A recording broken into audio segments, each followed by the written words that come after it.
Okay, welcome to class 16 using Brother Tio's notes.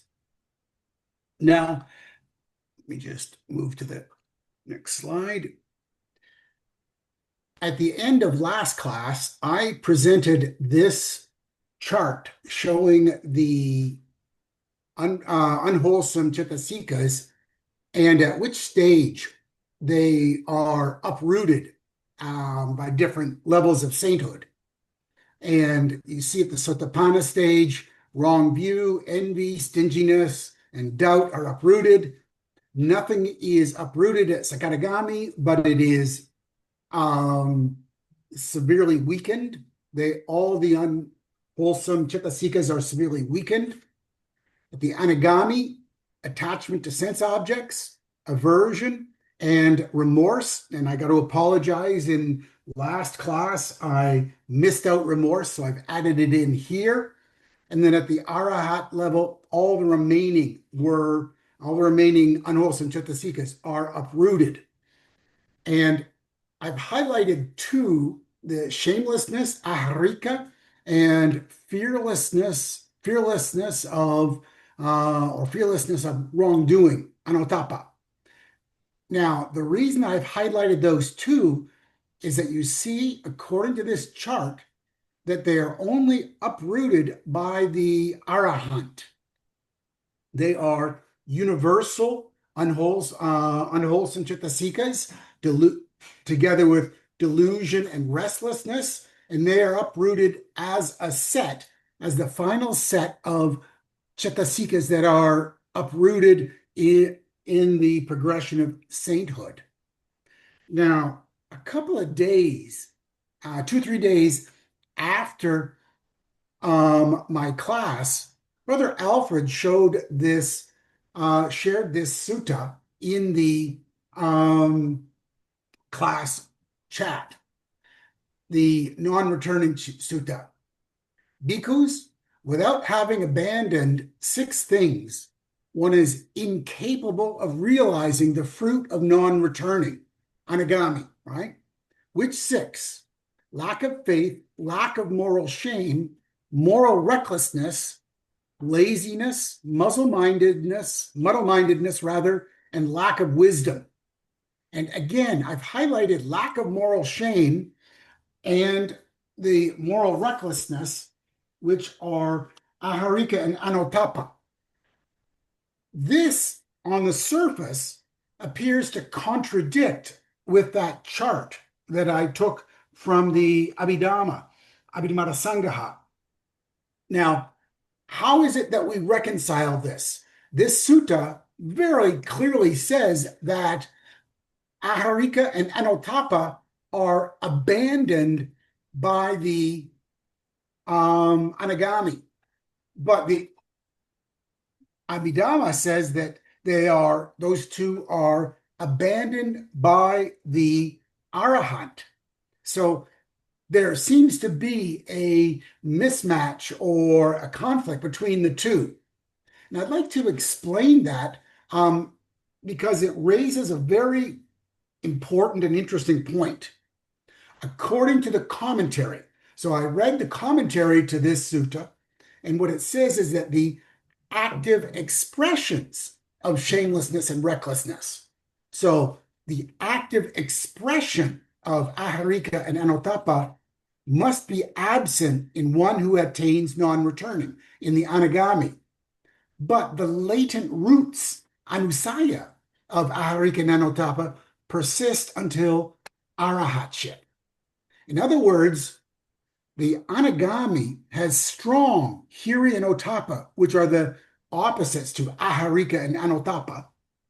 So the opposites do not arise. So aharika and anotapa do not arise, even though they still have the subtle latent tendencies. They're only cut off by the arahant. In other words, according to the commentary, yes, the anagami still has the tendency to lack of moral shame and moral recklessness, but it can never happen because the anagami is so strong in the opposites. And the key word here is abandoned. And in the commentary, they describe 5 different types of ways in which things are abandoned. I'm not going to read the Pali word, but the first one is the opposite quality displaces the defilement. And this is the case of what happens in the anagami. Because the anagami has hiri and otapa, aharika and otapa cannot arise. Now, normally this stuff occurs in daily life and basic practice. It is temporary, it is the weakest.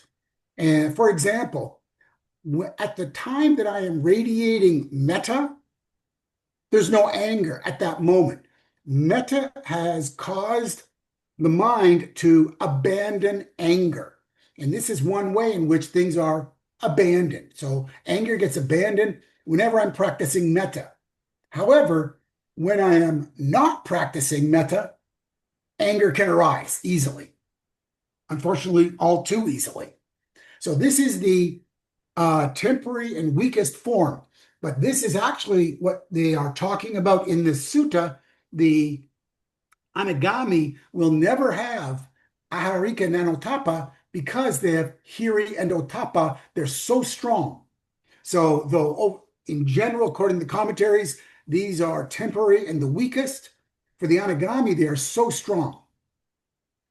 What is the next type of abandonment? The vikahambala mana. This is suppressing by concentration. So it occurs in jhana.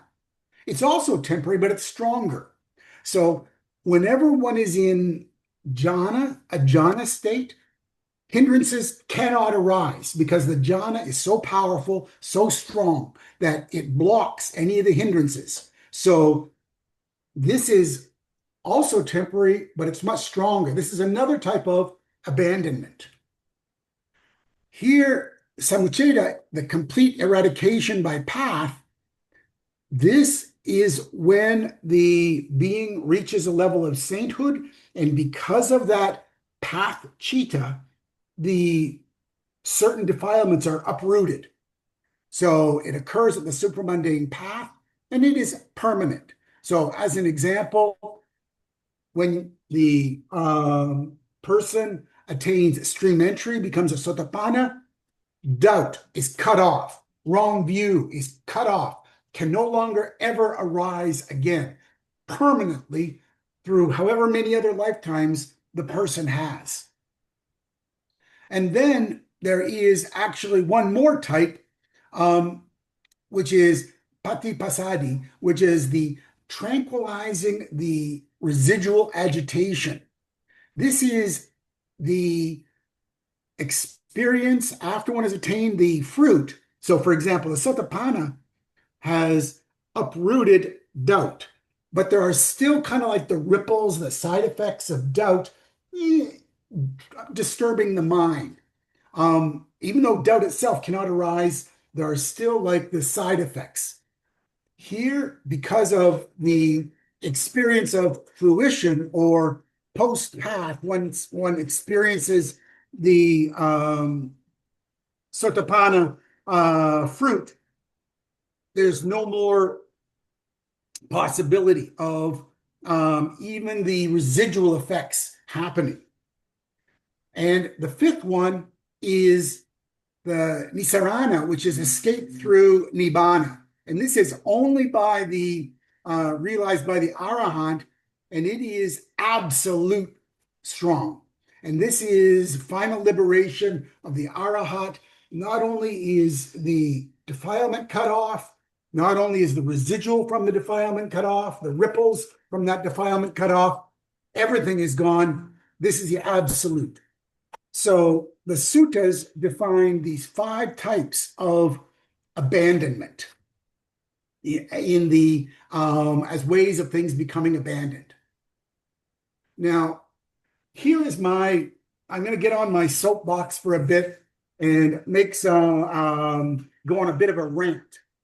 If one just reads the sutta verbatim, because without having abandoned 6 things, one is incapable of realizing the fruit of non-returning, what, six? Lack of faith, lack of moral shame, moral recklessness, laziness, muddle-minded, and lack of wisdom. You just read that, and you can become absolutely convinced that the anagami permanently uproots ahirika and anotapa.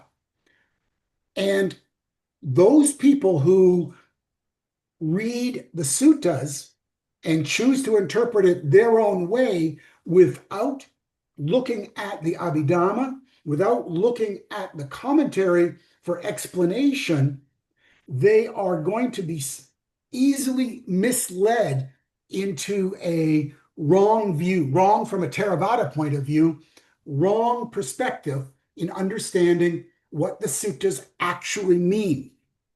And you'll find that, for example, many in the Thai tradition fall into this camp because in the Thai forest tradition, there's a story about Ajahn Chah. Now, first of all, I want to just preface this by saying I have huge respect for Ajahn Chah.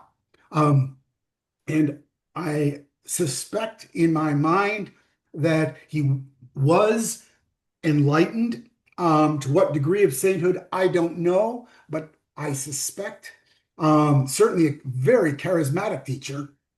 However, his approach, aligned with the Thai forest tradition, is to not look at the commentaries and the Abhidhamma. And the Abhidhamma and commentaries are tightly grouped together. And there's a story. There was a famous Thai Abhidhamma teacher, a laywoman. Actually, I've met her in Bangkok. And she she always championed the importance of the Abhidhamma. Interestingly enough, she was not a fan of meditation, but she championed the Abhidhamma as the way to enlightenment. She met up with Ajahn Chah, and she asked Ajahn Chah many, many years ago, do you teach the Abhidhamma to your monks? And Ajahn Chah, in his characteristic style, said, oh, yes, absolutely. The Abhidhamma is extremely important. And she said, oh, what text do you use? And Ajahn Chah looked at her, smiled, and said, just one. And he pointed to his own heart. In other words, he doesn't rely on texts, he relies on experience. And I understand where Ajahn Chah is coming from. And if one has experienced enlightenment, as I believe Ajahn Chah did, that's a good guide. Unfortunately, though many of Ajahn Chah's students, particularly and they were the ones that brought up in the Thai forest tradition and then brought Theravada to the West, also carried on this belief that there's no value in studying the Abhidhamma or the commentaries. And so many of these monks have come up with their own interpretation of how to understand the suttas that is not aligned with the commentaries and the Abhidhamma. And I remember many years ago, I was sitting in a room in KL, and I was studying a sutta, the Madhupindika Sutta. It's got that famous verse in it, depending on the eye and visible form, consciousness arises, the meeting of the three is contact, and so on. Contact is a condition, feeling arises, da da da da da.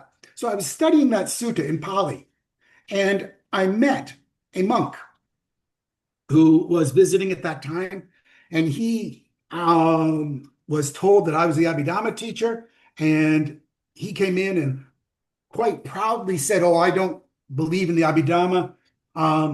Through my own meditation, I have got my own experiences, and it doesn't align with the Abhidhamma or commentaries. And I said, oh, that's interesting. I'm studying this sutta right now. Help me understand it better. And he went through term by term on that sutta and gave me his interpretation of the key words. I said to the monk, Venerable Sir, what you have said is indeed unique. It does not align with what is in the commentary of the Abhidhamma. Now, I said, I do not have the experience. I'm not capable of determining whether you are correct or the Abhidhamma and commentaries are correct. I said, however, if I follow your opinion, your interpretation, I only have one source of information, and that is you.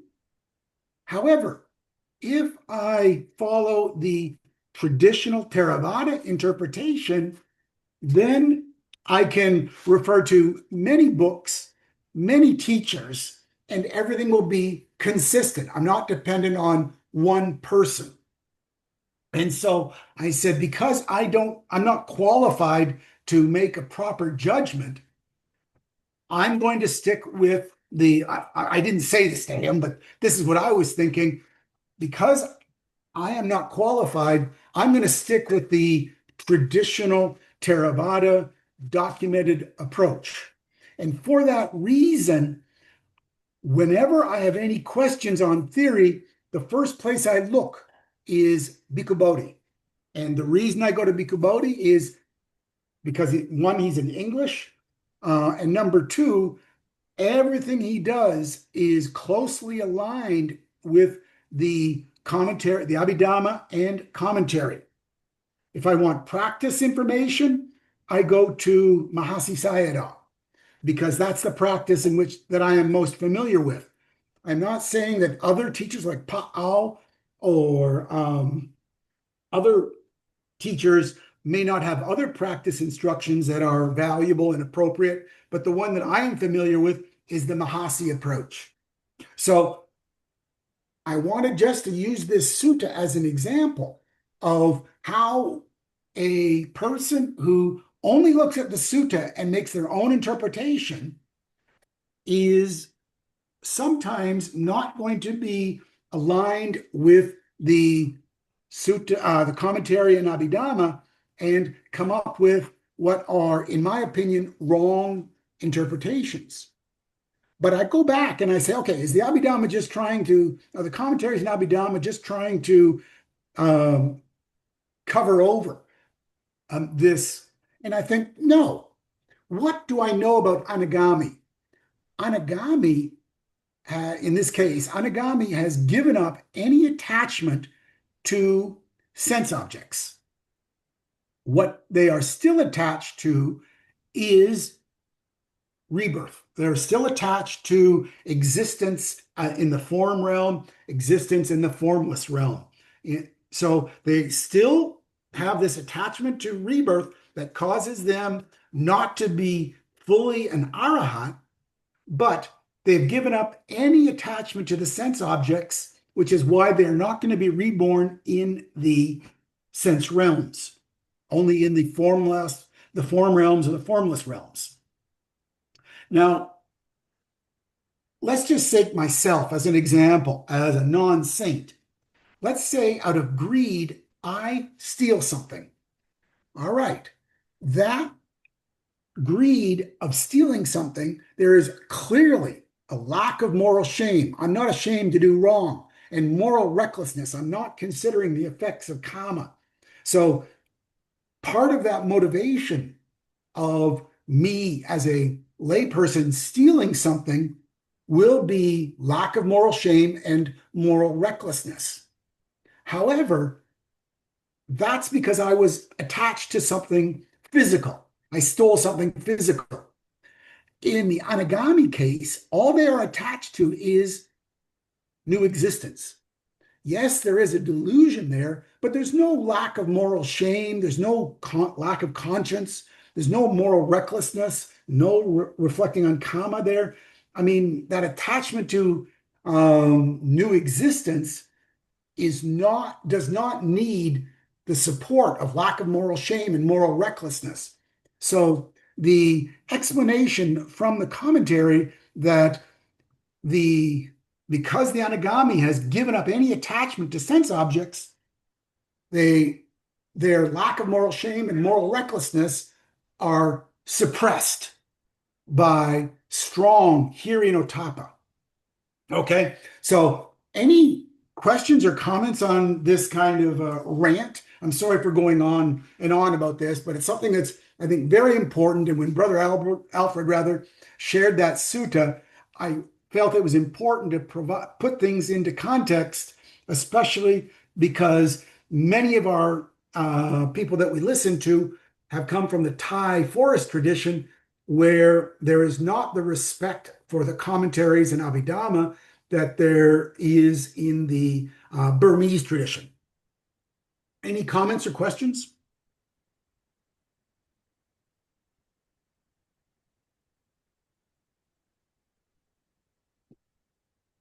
Hello?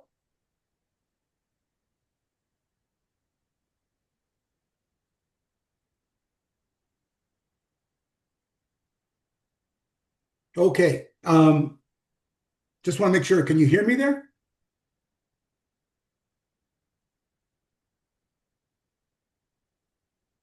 Yes, can hear.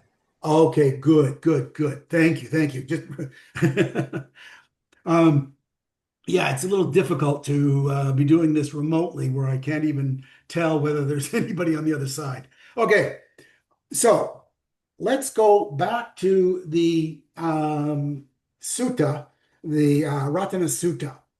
Um, the next verse is those who strived well with a firm mind, who are desireless in Gautama's teaching, having reached attainment, having plunged into the deathless, enjoying perfect peace obtained free of charge. This too is the sublime gem in the Sangha. By this truth, may there be safety. So here we're focusing on the gem of the Sangha and the importance of virya or energy or effort. And when we reflect on the efforts of the Sangha, how hard they have worked, this inspires us to apply energy ourselves, but not in a forceful way. The path, the progress, the practice is a marathon, not a sprint. It's important that energy or effort be applied in a sustained manner to drive the practice. It's not a put everything into it all at once, not too slack, not too tight, sustained and skillful. So in this verse, the Buddha singles out the arahats to represent the Sangha jewel. Now, the arahat's stability, and remember, I just talked about the abandonment and how the arahats, the final type of abandonment, is the ultimate abandoning of anything unwholesome. That is the fruit of that same training that we're undertaking. And so by following their example patiently, step by step, we are also going to have steadiness, firmness. And here the emphasis is on, in this paragraph, in this verse, it's on the importance of effort, striving well. And so the four right efforts, the prevention of unwholesome, abandoning unwholesome that have already arisen, cultivating new wholesome, maintaining existing wholesome, that applies not only in meditation, but also in daily life. Now, according to the commentary, perfect peace here refers to the arahat fruit chitta. And as I mentioned in the previous discussion, it is this arahat fruit which causes the perfect and ultimate abandonment. So for us, we can approach it in like small ways. Like when the mind is quiet, free from agitation, still, when we notice this and we cultivate it, then we cultivate the causes for deeper peace. This generates more desire for calmness and peace. Okay, next verse. As a gatepost planted in the ground would be unshakable by the four winds, similarly, I speak of the good person who, having experienced them, sees the noble truths. This too is a sublime gem in the Sangha. By this truth, may there be safety. So here the sutta is using the simile of a gatepost. Like a post landed in the ground doesn't waver. So if you've got a really deeply planted post, does not waver with the wind, so too the mind of one who has seen the Four Noble Truths, unshakable. And we need to ask ourselves from time to time, how firmly is my own mind planted? And it encourages this simile of a gatepost, encourages us to strive to having a deeply rooted mind. This gatepost is a term in ancient India. Now, in ancient India, everyone would have known what it means, but because it's not currently used, it's a term for a post made of the strongest part of wood, planted 4 or 5 meters in the ground within the threshold of a city for the purpose of holding in place the city gate. So when the big doors of the city walls close, it's this big post that holds them secure against any invaders. And so anyone in the Buddha's audience would have been very aware of these massive, deeply planted posts. All right. So then it says, having experienced them, sees the noble truth. A person who experiences or sees or insight has insight. Doesn't mean see with the eye. It means through experiences, the Four Noble Truths is a sotapanna or a higher train. Now, reflecting on this helps us appreciate the power of direct experiencing, direct seeing. Insight doesn't remove the winds, but it prevents the mind from being blown away. Now, a person who has experienced or sees the insight is a sotapanna or a higher saint. The Buddha only introduced the Four Noble Truths when the listener's mind was ripe enough to understand them. The Four Noble Truths are unique to the Buddha's teaching and were only taught for the purpose of awakening. This is an important point because today, I remember my first book that I picked up on Buddhism, almost in the first chapter, it talked about the Four Noble Truths as being the introduction, as a very introductory concept. However, that's not how the Buddha taught his Dhamma. The Four Noble Truths were only given to people whose minds were ready to become enlightened at the time of the Buddha. If you look at the suttas, the Buddha talked about the importance of charity, the importance of morality, sila. He talked about the importance of cultivating a good community. So he talked about so many things before when introducing the Dhamma, before coming to talking about the Four Noble Truths. Okay, and you notice that the Buddha did talk about the Four Noble Truths in his first sutta, but the audience there were the 5 ascetics with whom he had been working or had been living for so long, and he knew that they were already spiritually quite developed. So the Buddha delayed teaching the Four Noble Truths until disciples were ready. Why? Well, because that truth is subtle, and only a prepared mind can grasp it correctly. Somebody who is an unprepared mind will think they understand it or may misinterpret it. So our practice is preparing us, but we're cultivating mindfulness, concentration, and when the mind is right, then insight into those Four Noble Truths becomes possible. And remembering this helps keep us patient.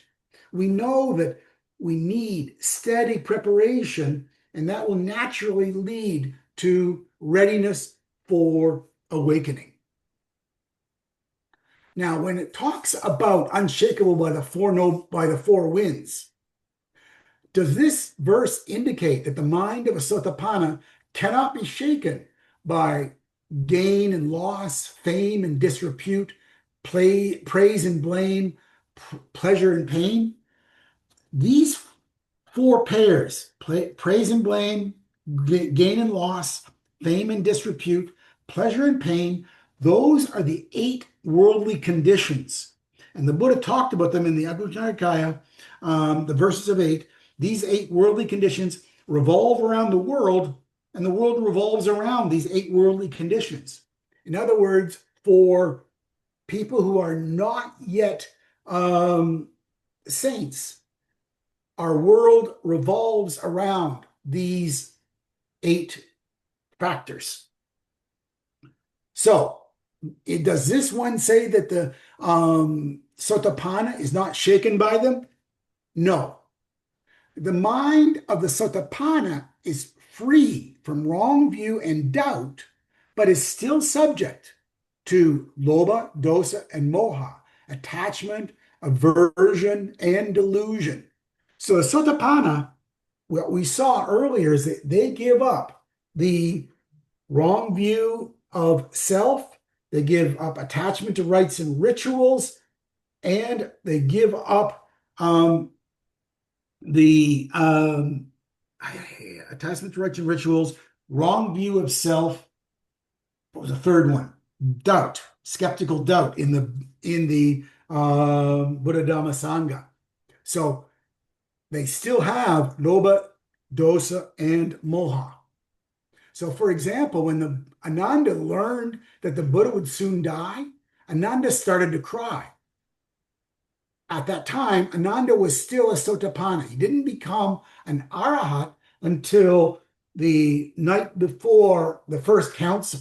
So he was still a Sotapanna because of his attachment to the Buddha. And so that attachment stopped him from becoming a Sotapanna up until the night before the first council started. So when Ananda heard from the Buddha that when the Buddha said, "I'm soon going to be passing away," Ananda started crying and crying.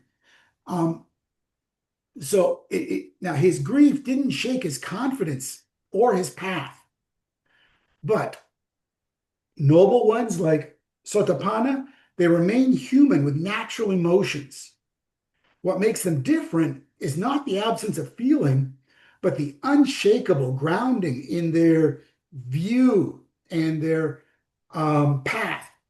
So keeping this in mind keeps our realizations, our expectations realistic, compassionate. We know that, hey, yes, we're still going to be subject to emotion as we progress along the path.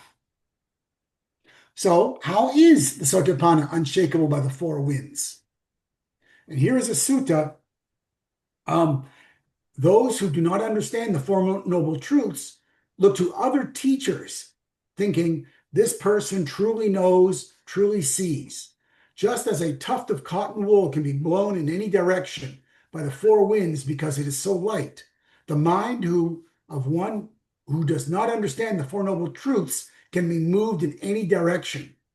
One who understands the Four Noble Truths are like a gatepost, unshakable by the four winds.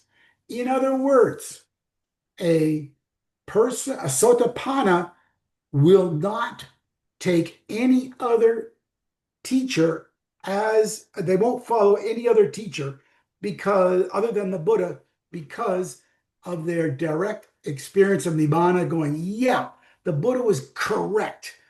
Yes, I still have emotions. I still have lobha, dosa, moha, but I know that the Buddha's path is the correct one. I'm not going to be influenced or distracted by any other way. The next verse, those who have cognized, understood the Four Noble Truths, well taught by the one of deep wisdom, even if they are extremely heedless, do not take an eighth existence. This too is the sublime gem in the Sangha. By this truth may there be safety.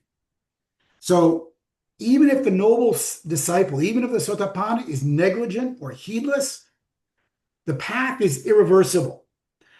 Yes, they can cry, they can have emotions, they can even do slight wrongs.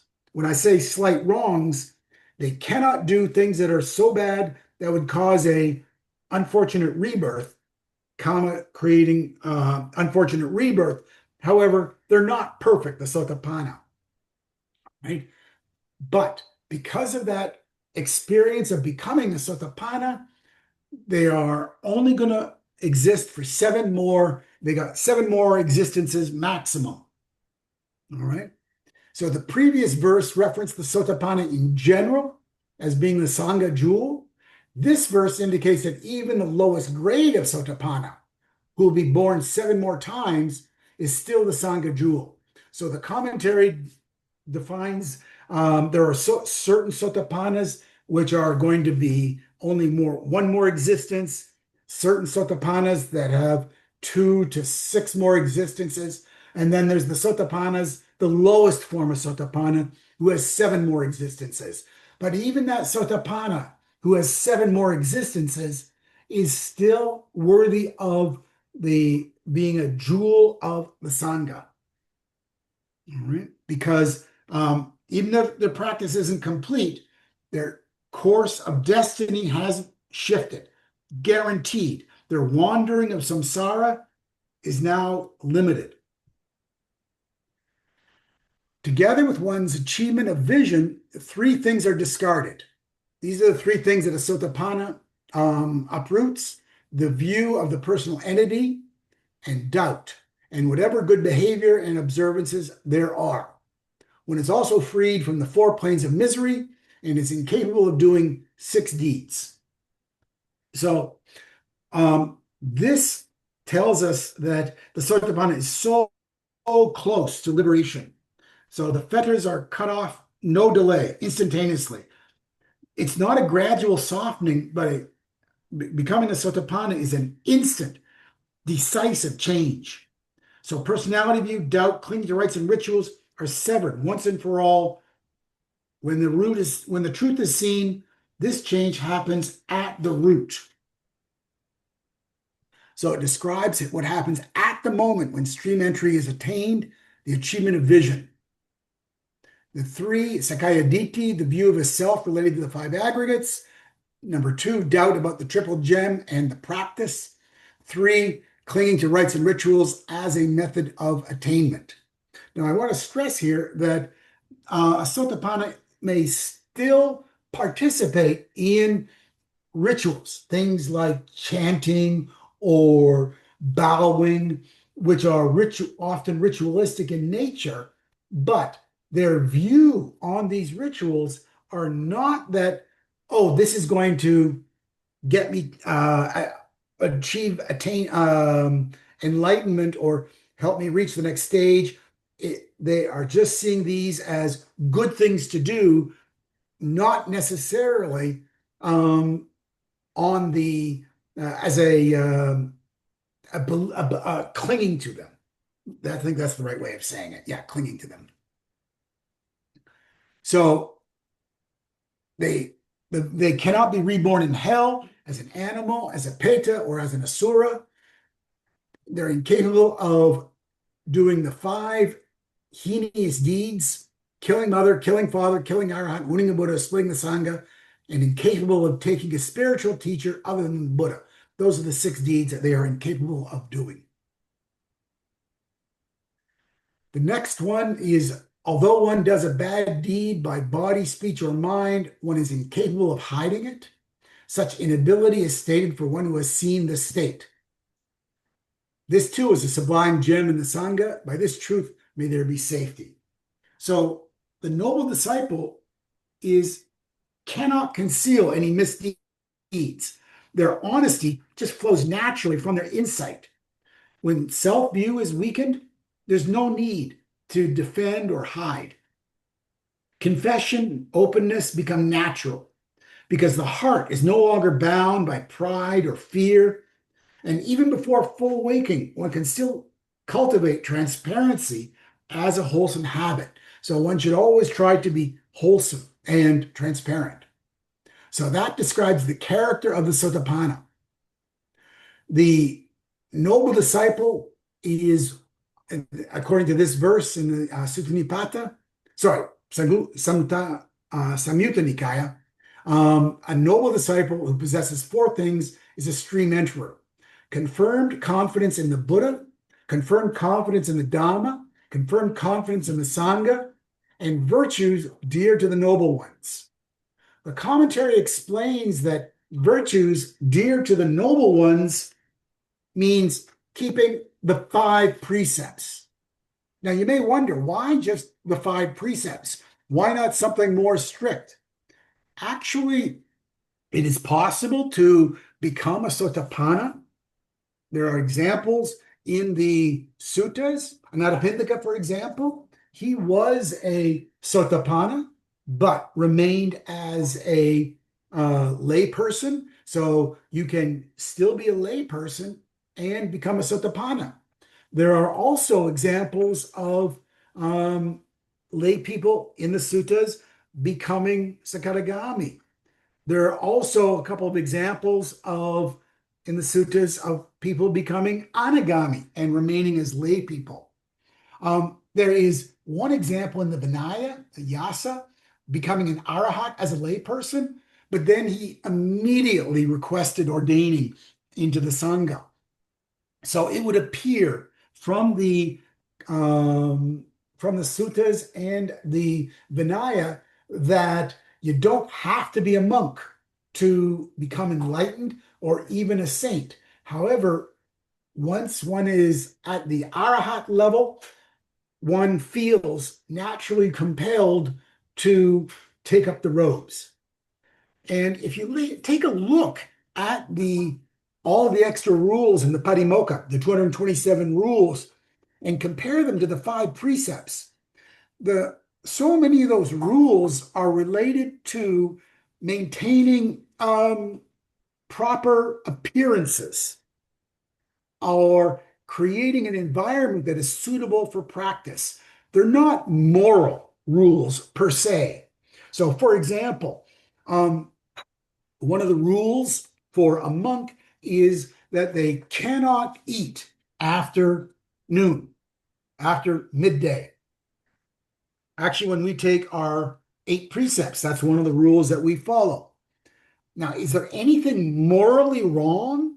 Is it unethical to eat after noon? No, but it is not conducive to practice, and so that's why it becomes a rule. Another rule for monks is that they're not allowed to prepare their own food. Is there anything morally wrong with preparing your own food? No. But when you start preparing your own food, that will naturally lead to preparing food that you like. And this leads to more attachment. So it creates conditions that are not ideal for spiritual development. So those 225 rules that the Sangha maintains, they aren't so much moral. The moral ones are all tied up in the 5 precepts. Okay. Like a woodland thicket with flowering crests in a summer month, the first month of summer, just so he taught the excellent Dhamma, leading to Nibbana for the supreme welfare. This too is the sublime gem in the Buddha. By this truth, may there be safety. Now, Northern India has 3 main seasons, and everyone in the Buddha's audience would know this. There's the rainy or monsoon season from June to about September, dry or cool season from October to February, and then the hot summer season from March to May.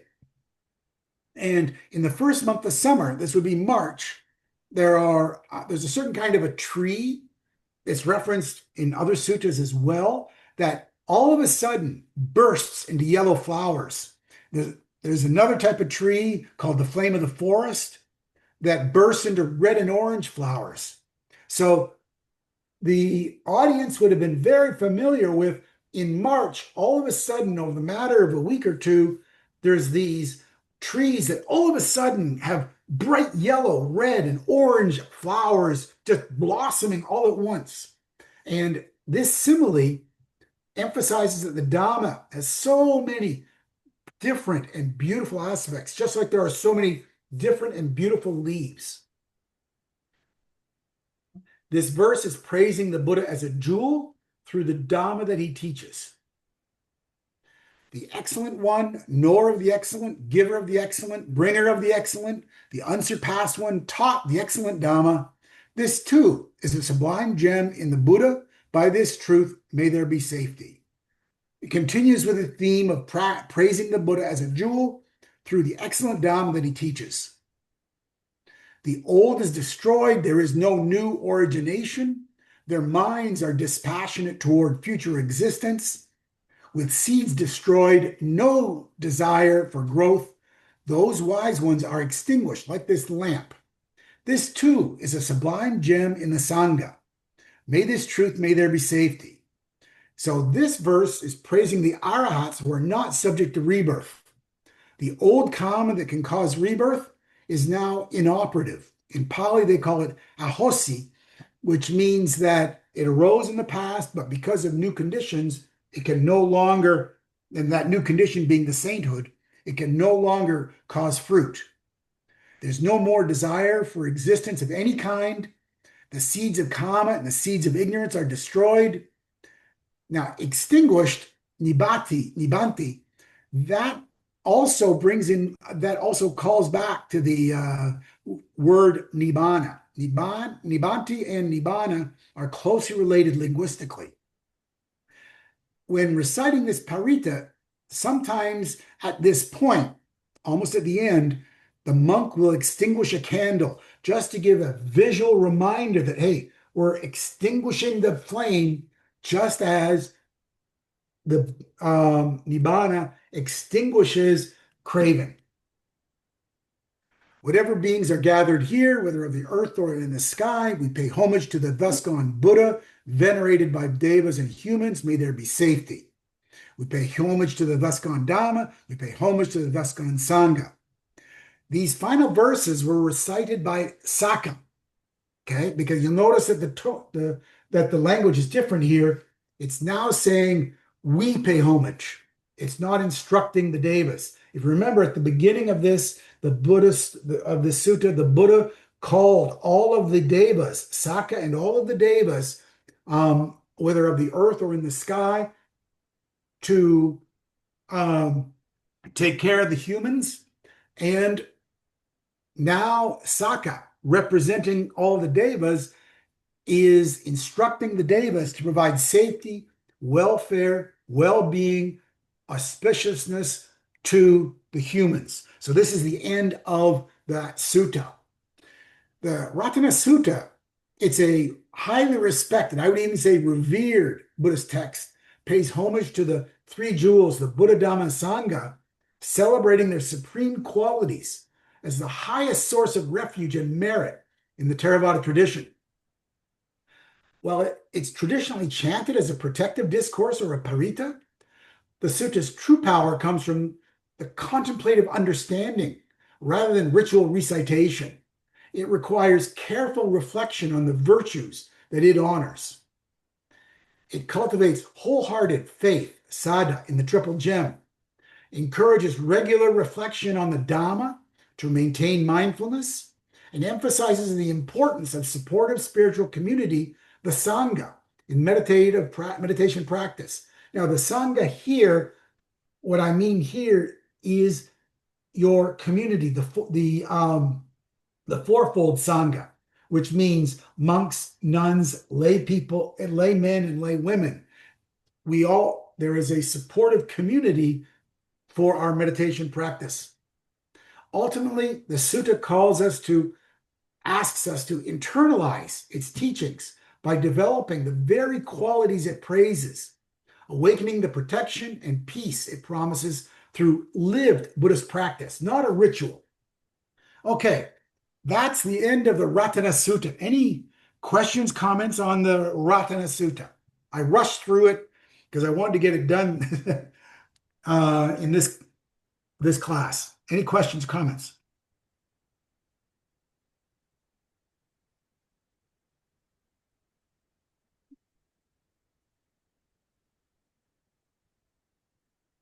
Okay, now the three jewels, the Buddha, Dhamma, and Sangha, we take them as when we recite the refuges. They are the core of the Ratana Sutta, reciting the virtues of the Buddha, the Dhamma, and the Sangha. But there's also two other places that they are used in the Buddha Vandana, Buddha Nusati, Dhamma Vandana, Dhamma Nusati, Sangha Vandana, and Sangha Nusati. And just to contrast what these are, the Buddha Vandana, Dhamma Vandana, and Sangha Vandana, those are salutation to the Buddha, Dhamma, and Sangha. When we start a puja that we often recite, Iti piso bhagava araham samasam Buddha, and list out the virtues of the Buddha. Then what we are doing, that is a salutation. It's a devotional practice. You do it at the start of a retreat, start of chanting, start of a puja. The purpose is to pay homage to the Buddha Dhamma Sangha, generate faith and gratitude. The way the emotion that comes behind it is reverential, with a sense of offering respect or salutation. You often do it, but with bowing or your palms together. The experience of it is faith and devotion is strengthened. The heart is open and reverent. So that is the salutation to the Buddha Dhamma Sangha, the Iti piso, that we have heard many times at the beginning of each puja. So at the beginning of a retreat, often they recite it. It's a very popular set of verses. But Buddha Nusati, Dhamma Nusati, and Sangha Nusati, those are meditations. It gets a bit confusing because it's exactly the same words. Iti piso bhagava araham samasam Buddha. It's exactly the same words, but they're used in a different way. This is as part of a meditative practice. You do it, you can sit down during sitting or walking meditation and use the reflection on the qualities of the Buddha as a object of meditation. It is meant to cultivate mindfulness, concentration, mental stability as a basis for deeper insight. So it's observational and contemplative, just the mind rests on the qualities themselves, not on offering homage. It's not on just paying respect. One is reflecting on those qualities of the Buddha, the Dhamma, and the Sangha. And the experience is the mind becomes more solid, steady. The faith deepens, the mind is calmed and focused. So it's exactly the same words. They list out the exact same 9 qualities of the Buddha, 6 qualities of the Dhamma, 9 qualities of the Sangha, but they are used either as a salutation, the Buddha Vandana, Dhamma Vandana, Sangha Vandana, or as a meditative contemplation, Buddha Nusati, Dhamma Nusati, Sangha Nusati. Okay? So here are the words. Iti piso bhagava araham samasam buddho vija charana sampano sugato logavitu anuttaro purisa dhamma sarati sata deva manusanam buddho bhagavati. These are the 9 qualities of the Buddha, the Blessed One, and this is the translation linking the 9 qualities. The Buddha, the Blessed One, is accomplished, fully enlightened, perfect in true knowledge and conduct, sublime, knower of worlds, incomparable leader of persons to be tamed, teachers of gods and humans, enlightened and blessed. So this is from Brother Tio's notes, where he goes through each of these terms in some detail. So what I will do is um, I think I'll follow up on this on the next class. This is a reasonable place to break where we start going doing a little bit more deep dive into those nine qualities of the Buddha. So, any questions from what I've been going through today?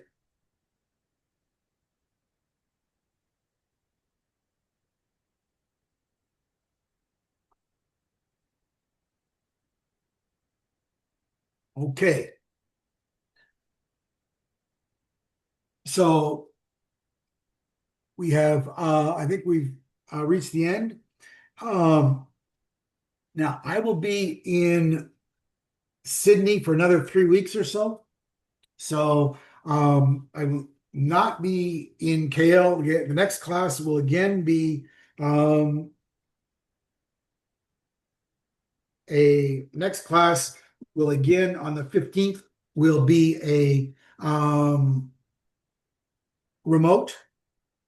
Now it's the 15th is Malaysia Day holiday. I'm gonna if somebody could check to make sure that the that there will be a class on that day. And then the following class, the 29th of September, I will be back in KL by that time. No, sorry, no, I'm sorry. I'm sorry, I'm the wrong month. The 19th is okay. And then the next one, actually the 26th and the 2nd or of November are even numbered. So my next class in person after the 19th, which will be remote, will be on the um, 9th of November. So I will see you on the 9th. So if there's no other questions, if there's no questions today. Today's been a fairly quiet one. If somebody could um, read the blessing.